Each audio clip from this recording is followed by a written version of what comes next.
everybody. So this is Jamel, and I'm checking in from my front yard, although you can't really see much of it. So if you hear a car that goes by, I apologize.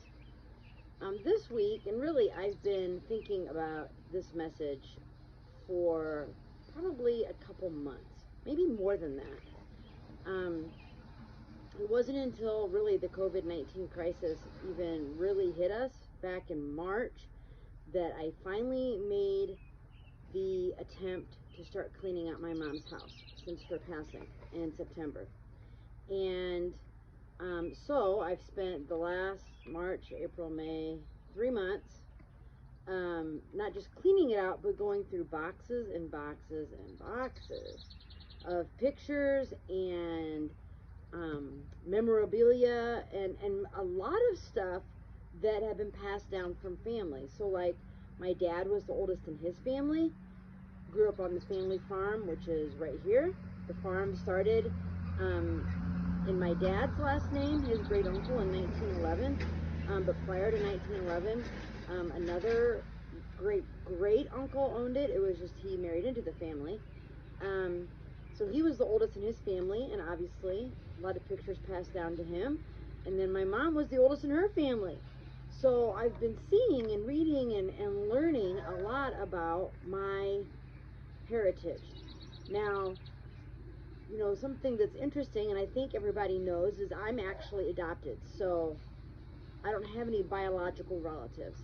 But I know that God placed me in the family that I was raised in. And through the last 3 months and finding out even more about my family, I know that for a fact. And as I started really learning more and more, I was able to start answering, how did I become who I am today? Like, how did I become Jamel, the person that you know, the person that most people know now? How did I become this person?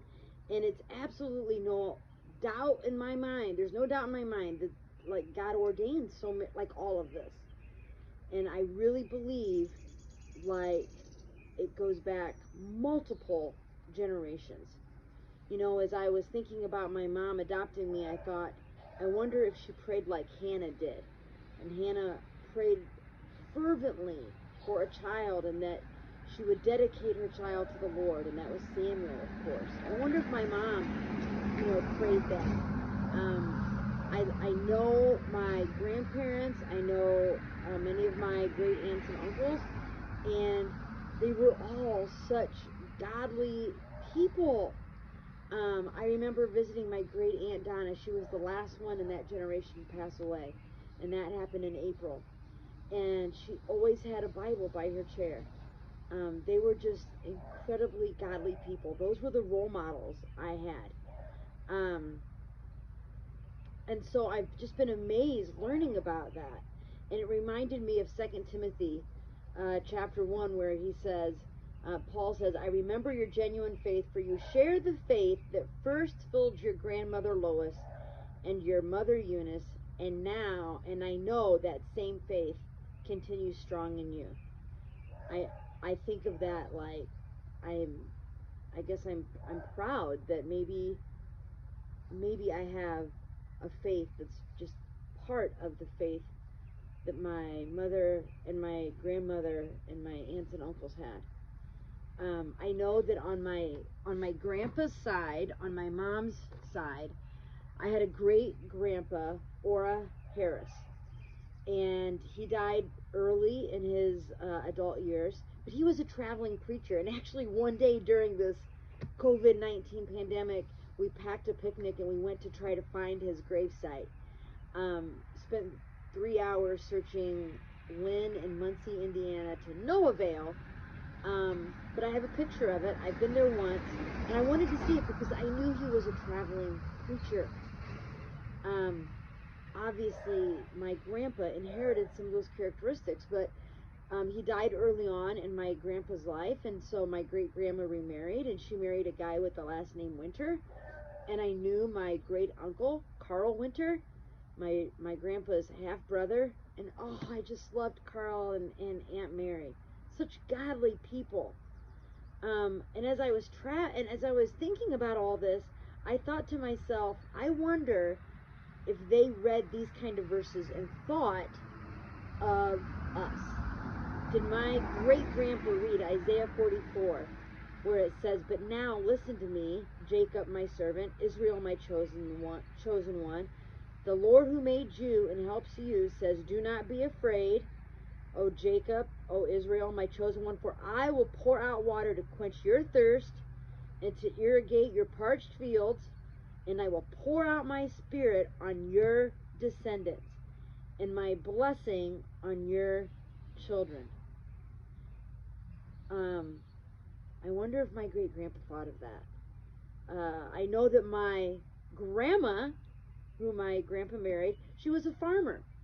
And so when I read that, I also think of my grandma, the parched fields. And yet, I remember in my grandma's family that I didn't know much about one of her brothers. And I found out there was a big to-do in the family.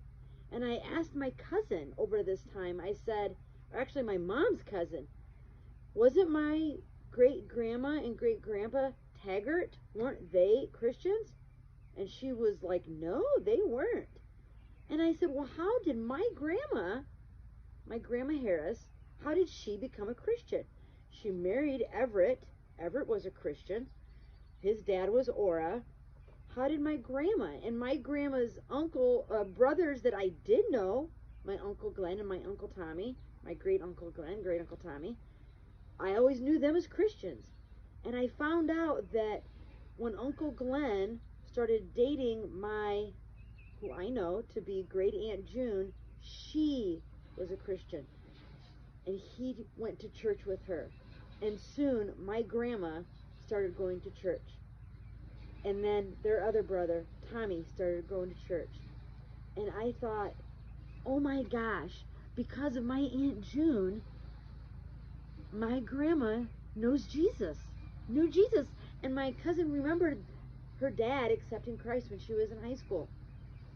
I mean, do we understand? It blew me away. Thank God she had the faith she did, because she influenced so many. And then it got passed down. That's what I think amazed me. Because of my great aunt's faith, my grandma, my mom's siblings, all the cousins were all raised in faith-filled homes. And that just amazes me. You know, it made me think of so many other promises that are in the Bible. In Deuteronomy 29:15, it says, I'm making this covenant both with you who stand here today in the presence of the Lord and with the future generations who are not standing here today. I believe that my ancestors, as early as my great aunt, they believed the promises of the Lord. My great grandpa, who died back in like 1916 or something, he believed in the promises that are written here. Deuteronomy 4:40, if you obey all the decrees and commands I'm giving you today, all will be well with you and your children. Deuteronomy 6:6 says, you must commit yourself wholeheartedly to these commands that I'm giving you today. Repeat them again and again to your children. Talk about them when you're at home and when you're on the road and when you're going to bed and when you're getting up. Deuteronomy 7:9, understand therefore that the Lord your God is indeed God. He is the faithful God who keeps his covenant for 1,000 generations and lavishes his unfailing love on those who love him and obey him. 1,000 generations. I had ancestors that read the Bible and they shared it with their loved ones, just like it says, and they kept the decrees, they kept the commands, they shared it with their loved ones, and the Lord has been so good and kept his promise. He kept his promise.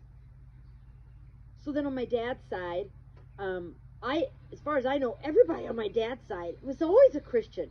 I mean, like, their names are written in the cement of the founding of the Methodist Church here in LaGrange. And I have my grandpa's diary, and 2 of them actually, and he talks about going to church on Sunday night, and on Wednesday. My grandpa died in 1956. My dad was only 20 years old. He took over the farm in 1956. He was supposed to be farming with his uncle, Harold, and then in that same year, my dad found his uncle dead in the barn. He had taken his own life. And then, within a year, his grandparents' home burnt down, and the farm had a fire at the dairy barn. My dad had all of this at age 20, 21. And I think, how did they overcome all these obstacles? How? My dad had to have had faith. Faith that had been passed down to him for generation and generation. His dad died of ALS. He had to watch him wither away right in front of him. He took over everything at age 20. He was grieving. He was worried. He was a caretaker, and all these things happened. What faith my dad must have had. The faith he got from his dad, who got from his dad, Arthur Olds. I mean, it's just amazing that generation, faith just keeps getting passed down. So I guess I want to say, if you don't think you're making a difference in people's lives and your kids' lives or people around you, you are making a difference. You are making a difference. Psalm 78, 1-7 says, "My people, hear my teaching. Listen to the words of my mouth. I will open my mouth with a parable. I will utter hidden things, things from of old, things we have heard and known, things our ancestors have told us. We will not hide them from their descendants. We will tell the next generation the praiseworthy deeds of the Lord and the wonders he has done." Later on, he says, he commanded our ancestors to teach their children so the next generation would know them, and even the children yet to be born, and they in turn would tell their children. They would put their trust in God and would not forget his deeds. Isn't that beautiful? Psalm 103 says, "But the love of the Lord remains forever with those who fear him. His salvation extends to the children's children."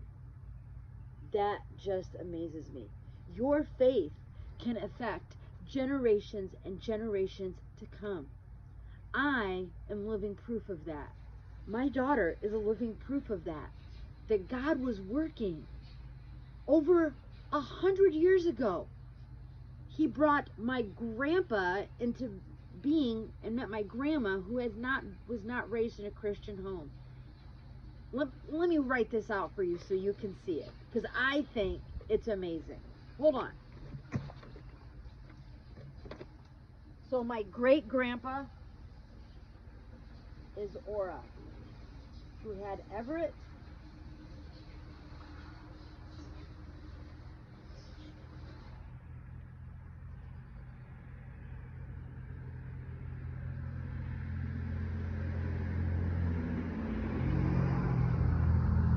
That's my mom's side, okay? Grandma and Grandpa, my mom and me. Over here, you've got Arthur.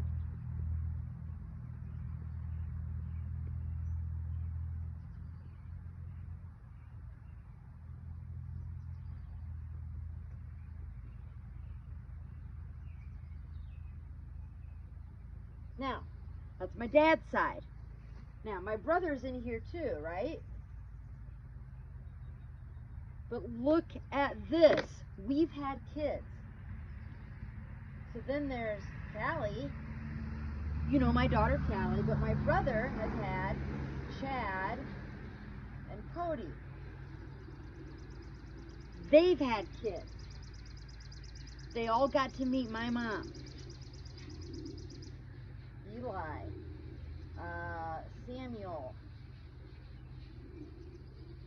Easton, Savannah, and there's another one on the way. Look at this. That is 1, 2, 3, 4,